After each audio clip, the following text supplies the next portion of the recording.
Night makes the emergency operations center look like the bridge of a ship inside a storm of its own.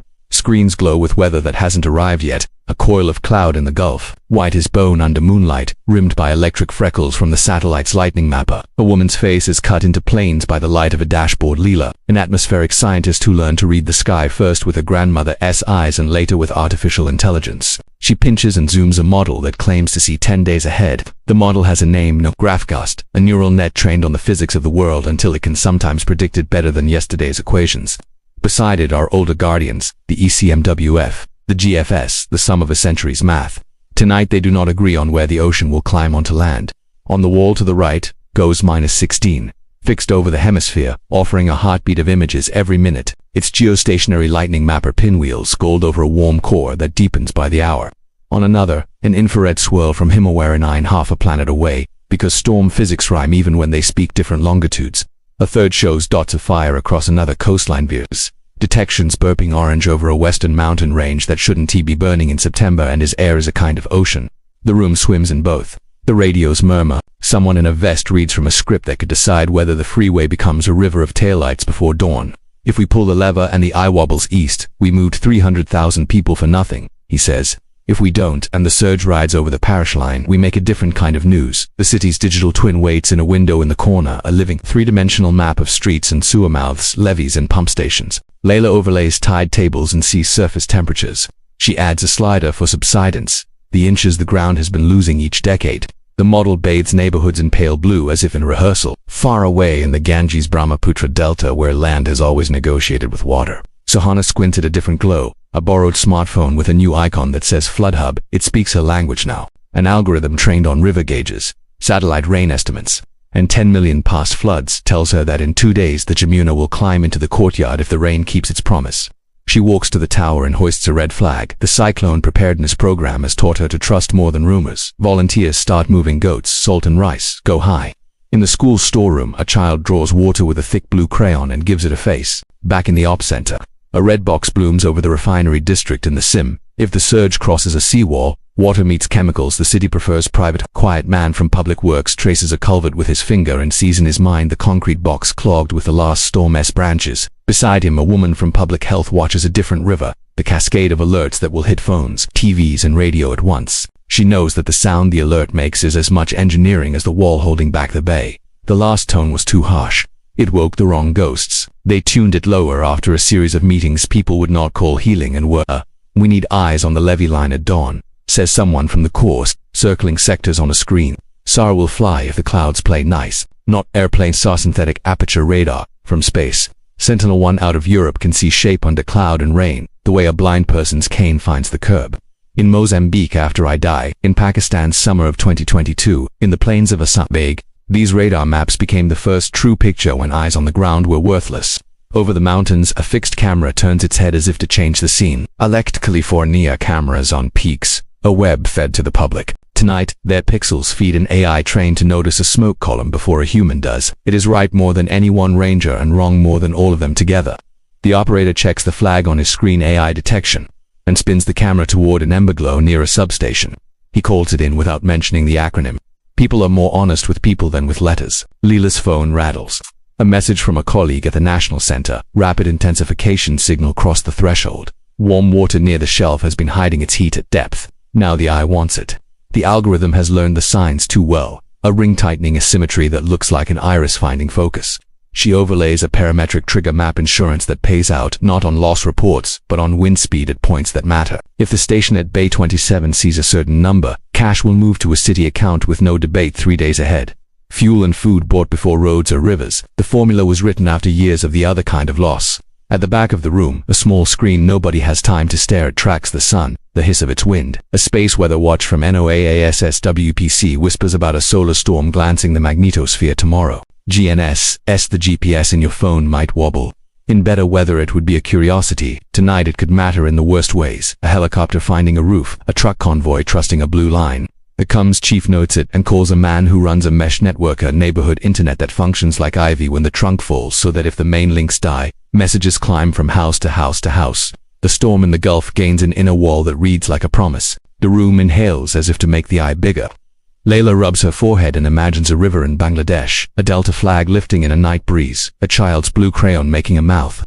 She has 20 minutes to recommend moving buses, closing the right bridges and leaving the wrong ones open. She has 20 to decide if the graphic that will appear on millions of screens will be specific enough to save and vague enough to be believed. She has 22 to tell a mayor whether to split the police force between flood and fire.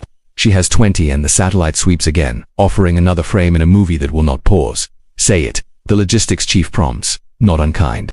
We go or we stay. Outside, the first bands of rain shave the thirsty heat from the air. Scar tissue from last winter's atmospheric river run-out lobes, gullies tattooed on hills holds the memory of mud. In the refinery, valves sleep with confidence they haven't earned. In neighborhoods with no cars, people wait for a voice to tell them if they matter. The siren system's new tone hums a low, steady breath through the test speakers, waiting its turn. On the western camera, smoke thickens, then thins, then flashes as if thinking. On the eastern horizon, the ocean rolls like a warning. Leela looks at the blue and blue of the twin and feels the click of consequence. She points at the line she fears most and says the word, the room is built to obey. Evacuate the low basin, now. The sentence enters the computers and leaves through sirens. Through cell broadcast that ignores contact lists and apps and simply takes the air from speakers and pockets. The tone is lower than last year. It sounds like a grown-up saying your name. The first messages are short and in 3 languages and a 4th in progress. The buses in the yard wake, amber lights ticking like metronomes. Open source routing software, trained during fires and floods past, starts computing the choreography of 1,000 wheels without crossing into roads already closed by water that does not exist yet. The digital twin becomes an order, not a picture. Parametric funds unlock with no one's permission but the wind. Money moves, small and fast. Fuel trucks get priority lanes. Temporary cell towers leave a warehouse with escorts. Starlink kits sit in a stack by the door, destined for clinics and fire camps. In 2017, high balloons patched the sky over Puerto Rico after Maria ate the grid. Now small dishes with a view of a cloudy firmament will do the same trick with less spectacle. Batteries charge. A microgrid hums to itself at a fire station that refuses to go dark when the utility pulls the big switch. Down the levee, drones lift little ones with floodlights and thermal cameras and loudspeakers to tell a man on a roof that he can stop waving. Bigger ones carry nothing but eyes. They hunt for slough mouths and weak points. An engineer watches their feeds and marks hollow spots where water has found a way before. In Rotterdam and Singapore, city twins swallow this kind of data in chunks and update forecasts street by street. Here, a small team with overnight eyes does it with intelligence and coffee. Out beyond the floodplain, the mountain air comes sharp and perfumed with pine turned to gas. A camera feeds a column to a browser with a chat box. AI flagged to smoke, the operator types to dispatch. Likely transformer pop. Wind 10 to 12 upslope on the ridge. Captain Marcos steps from his truck and narrows his eyes at a line of dull flame uncoiling in grass. He's fought for seasons like this. The 5th has new helpers and new headaches. Cameras that see more than humans can. Software that guesses wind that's not yet real. Power shutoffs that buy time by stealing light. He keys a mic and asks for 2 engines and a dozer. The radio is pure analog. The choice is comfort more than nostalgia. In the Delta, Sohana's red flag doubles with a hand-painted one that means elderly alone here. The cyclone preparedness. Program trained 1 million volunteers to move as fast as weather. They have whistles and bullhorns and names on paper because signal bars are for other days. A woman ties a knot in a sari that means go now. The mosque loudspeaker says what the phone will not say because it cannot find the network. Water is coming. Move the children first. Numbers glue the scenes together. In 1999, a supercyclone bulldozed Orissa. A wall of water took 10,000. In 2019, a storm of similar ambition met a state with 4 times as many sirens, doubled shelters, evacuation maps in every tea stall. Fewer than 100 died. This is not a miracle. It is math with names attached. People and money, both allocated before clouds form. In the Caribbean, when wind crosses a line at a set point, CCRIF pays a government before the press conference starts. In Kenya and Mozambique, now forecasts pull cash from a World Food Program fund to buy grain and move cattle before hooves turn to anchors. It is called forecast-based action. It sounds bureaucratic. It is a hand that arrives before the knock. The storm's eye contracts like focus on a lens. The track wobbles a little east. Layla watches the spaghetti of models and finds one thread that seems to shine. The altimeter on a polar satellite reads sea surface height a little higher near the shelf. Surge will stack. She tells the mayor to move the sand trucks to the causeway and to leave the bridge open 1 hour more. She knows she will not get to be right in real time. She will get to be accused later of luck or panic.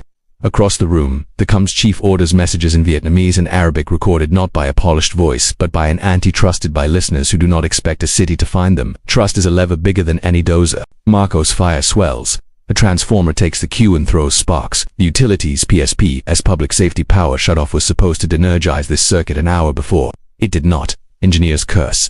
The algorithm that pulled the trigger used a wind forecast off by one ridge. The cameras see a line of heat jump a road with the spring of a cat who smells a bird. Marcus reroutes resources that were headed for a different hill. In the downwind town, a sensor on a school roof pings a purple air map that glows red like a fever. Back on the coast, the first angry water pours at a parking lot.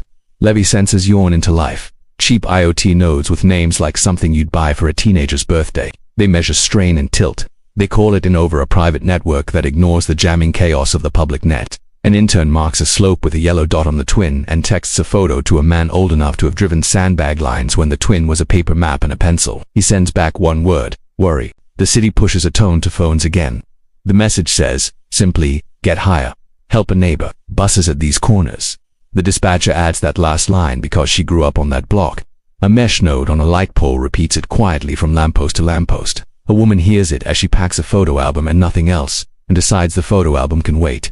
In a high school gym that will be a shelter by morning, a custodian plugs the satellite dish into a yellow cord and the TV fills with a man in a suit pointing to a bright golf ball with a tail. He talks about storm surge. She texts her sister one word: leave. In the op center, a small pane flashes orange GNSS constraint. Minor, the pilot of a rescue helicopter, still on the ground, flips a switch and says, copy, to no one in particular. He will fly by eyeballs and by the memory of where a cell tower used to be. In a lab 2 states away, a team in shirts with a rocket on them pays attention to the sun and thinks about plastics in space. The first surge report comes in from a marina built on hope and rebar. The dock lines turn into snakes. The black water tastes like iron and oil. A refinery camera shows orange at the edge of a pool where orange should not be. Leela reaches for a number and her hand shakes. On the ridge, Marcos watches a line of fire bend toward a substation wrapped in a chain-link thought chewed by an off. He asks for water drops he knows are grounded by wind. He asks anyway. The radio gives him a silence that is both answer and insult. The digital twin throws another blue sheet over another street so Hannah's flag snaps in a wind already carrying grit. The mesh strengthens as the towers weaken. The alert tone in this country sounds like a cello tuned low. In the other, it is a whistle and a drum. 2 storms move forward with the purpose of weather, indifferent to the difference between a country that names its satellites and a village that names its boats. The levee groans, the camera pixelates, the room swallows. The mayor opens her mouth to ask who is watching the refinery when sound hits the windows like gravel thrown by a child too strong. Landfall is not a line but a long decision made by wind, rain, and every roof too tired to argue. The surge does not roar. It pushes an unembarrassed shoulder against the body of the city. Water climbs stairwells as if late for class. In the refinery block, a camera that survived wind and salt sees a tongue of flame lick a berm. An AI trained on 2,000 past plumes returns a color map to Leela's screen that looks like a bruise spreading. It predicts a smell of benzene downwind if the wind will admit to its speed. The map is unprosecutable evidence. The public health voice points to 3 shelters within the purple smear and says, move those. Now. The buses are at the corner already. A captain has a set of keys and a microwave burrito, in a sense he was called for this exactly. Over the floodplain, cloud rips like cloth. A polar satellite hustles across a precise path it has walked since before the intern was born. Sentinel-1 turns on its radar. The signal comes down in strips like film pushed through chemicals.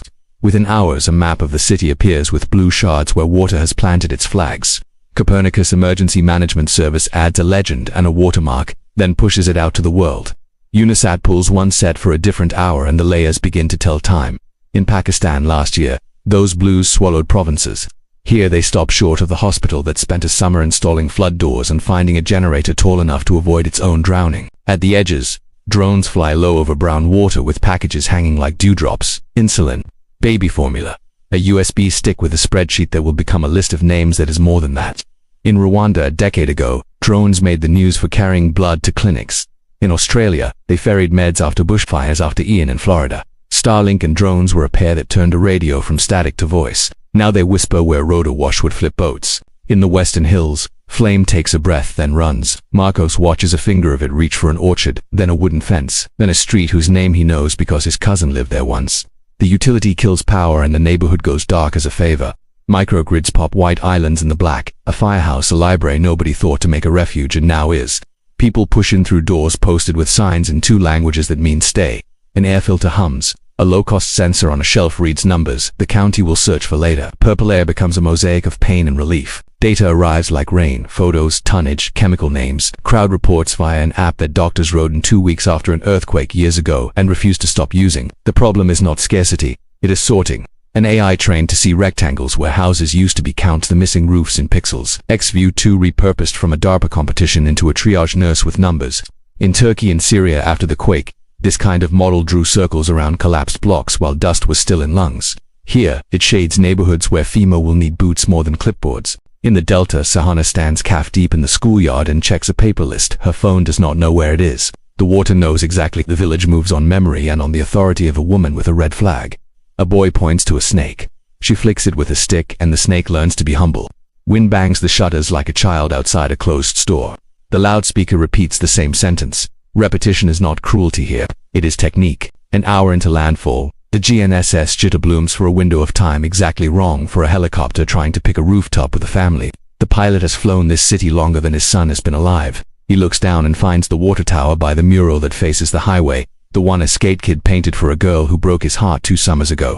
He uses that to find the house with a black truck. The ceiling of cloud lowers as if the sky were bored with heroism. He speaks, coordinates the way you apologize when you don't know how else. Then, darkness. The fiber trunk that holds the city's conversations like a backbone goes limp, where a backhoe in a different decade made it vulnerable beneath a canal. No redundancy was funded for the part of town where redundancy would have been called justice. The operators in the center do not swear.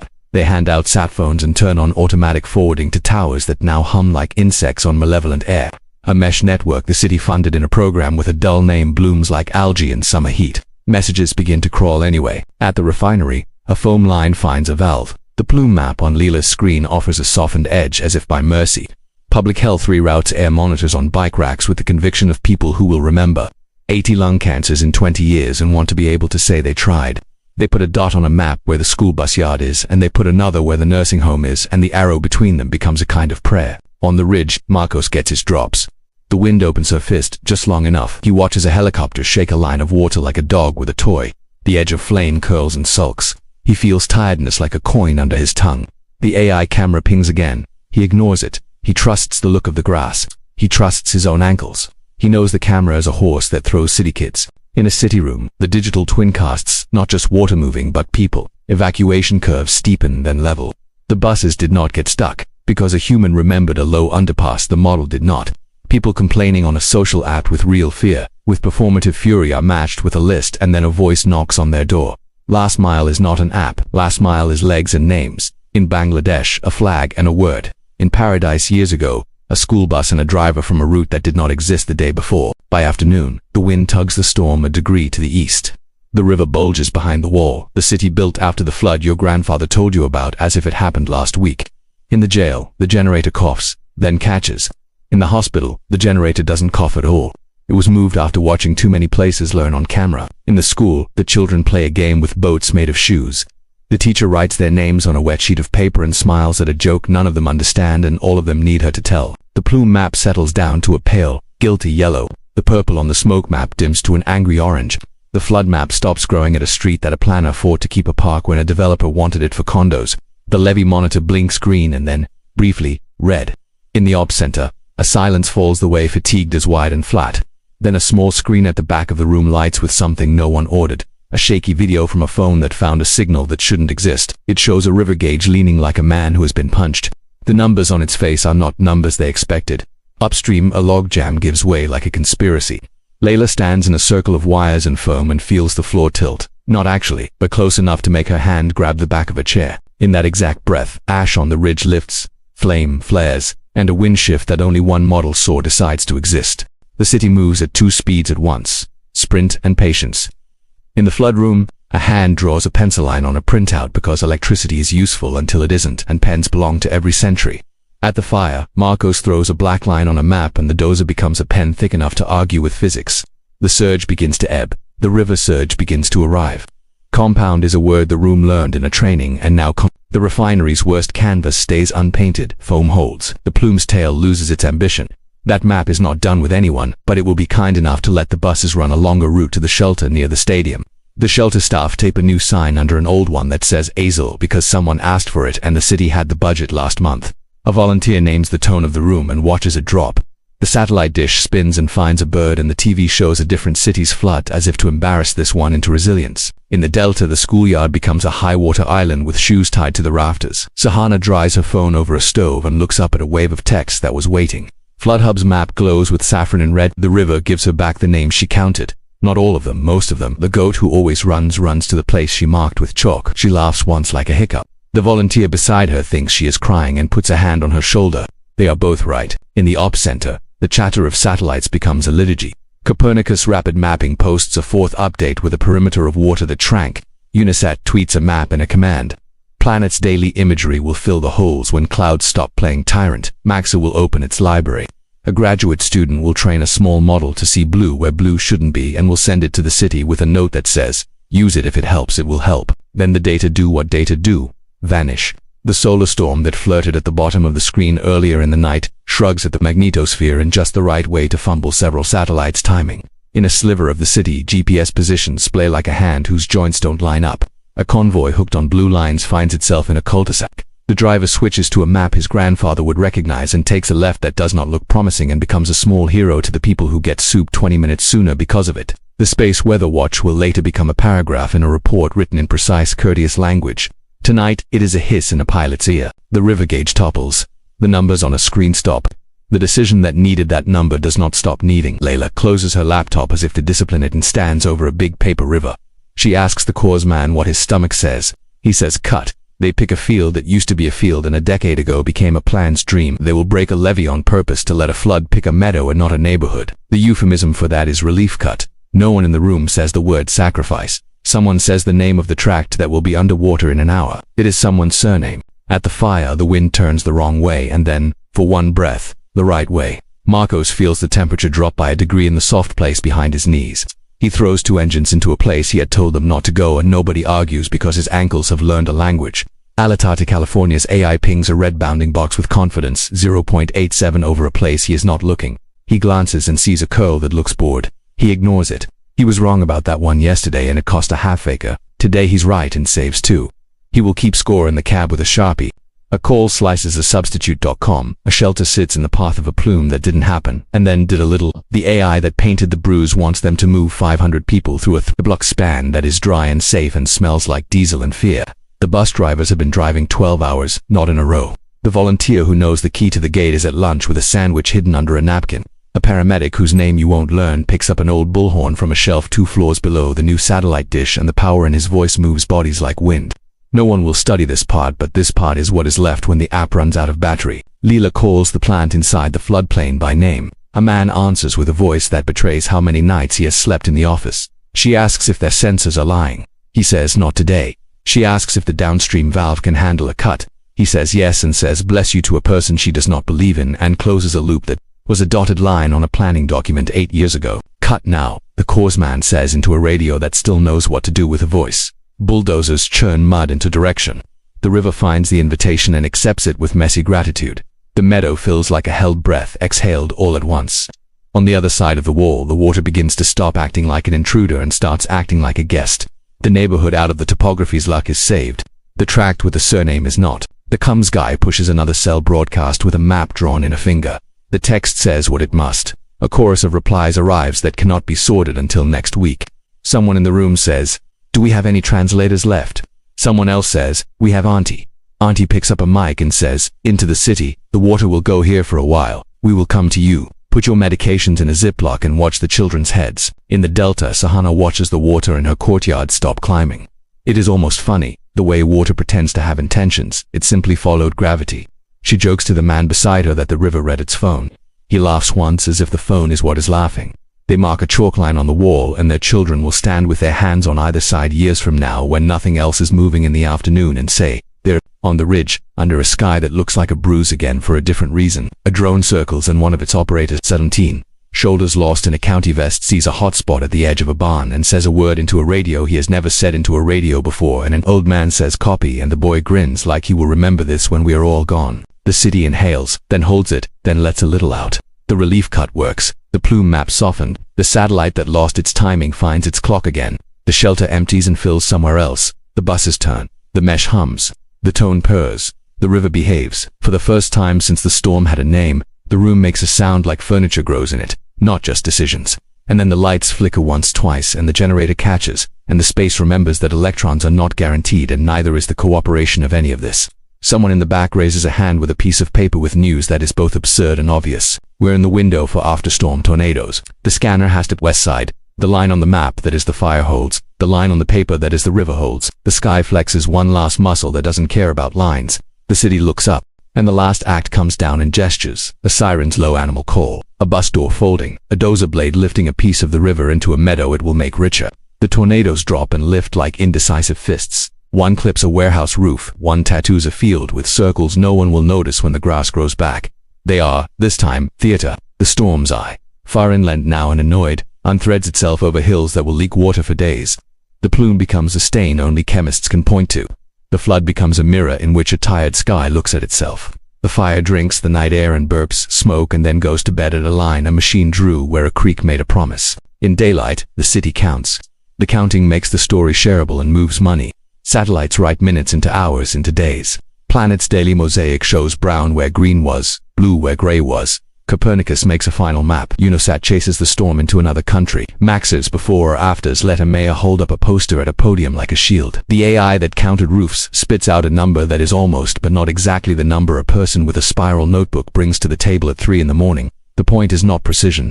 The point is momentum. The cash that came early keeps coming because someone wrote a policy that paid government when the wind said so, and someone else wrote another that paid families when the river gauge did.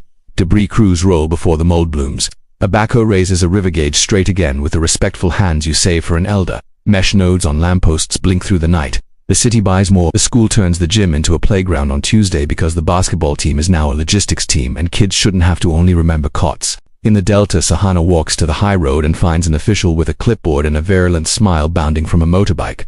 He admires the flag. He asks which houses moved first. She points to the women who moved goats before husbands, and he writes something in a book that will be read in a room with air conditioning and a projector. The children lift their boats from puddles and put them in a bucket, and somebody laughs like a child, and so it sticks. At the refinery, a meeting in a room with bad coffee and good liability attorneys ends with two things that will keep another city from this room in 5 years. A sensor that will talk to the city without a non-disclosure agreement, and a concrete berm that will move at plumes aimed 10 degrees somewhere nobody lives. It is not justice, it is engineering. Justice will be written by someone else in a lawsuit and in a protest and in a council vote in which a grandmother holds up a purple inhaler and a map. On the ridge, they inventory hose and count beaters and write the names of roads on a whiteboard and circle the ones whose names burned. Marcos goes to a debrief and calls a number his captain said out loud instead of leaving on a flyer. He tells a story about ankles that knew a wind shift and a kid who said a word into a radio like it was a sacrament. He does not tell them about the seconds when he thought about putting the rig in drive and going until the fuel light came on and then not stopping. He will tell someone that in a different room, the culture in his house changes 1 degree. The camera feeds learn his face. What did the tech do? It moved the clock. It made hours arrive early. It took maps that used to be memory and made them live. Satellites with eyes that see heat and shape turned chaos into shapes we could argue about in meetings that end in orders. AI gave us a chorus instead of a solo, and we learned to listen for harmony and dissonance both. Cell broadcasts in the right tone and language turned instructions into neighbors' voices. Digital twins made a city three-dimensional enough to practice in mesh networks, stitched together the last mile when the trunk broke. Parametric insurance made money into a forecast, not a eulogy. Forecast-based action bent a death curve because somebody sent cash before the water took the road. What did it not do? It did not put wheels under a bed for a woman in a second-floor apartment whose elevator stopped last month. It did not translate a siren into the language that lives in a man's radio until a human did. It did not persuade an insurer to honor a policy or a landlord to be kind. It did not put a generator on a clinic a mile inside a floodplain last winter. It did not turn an app into trust. That comes from 1,000 small, truthful acts and a few big structural choices. Who gets redundancy? Where fiber runs? Which sirens sing in which tongues? Whether the field you flood on purpose is a park or a neighborhood whose name shows up only during elections. We have examples that are not hypothetical.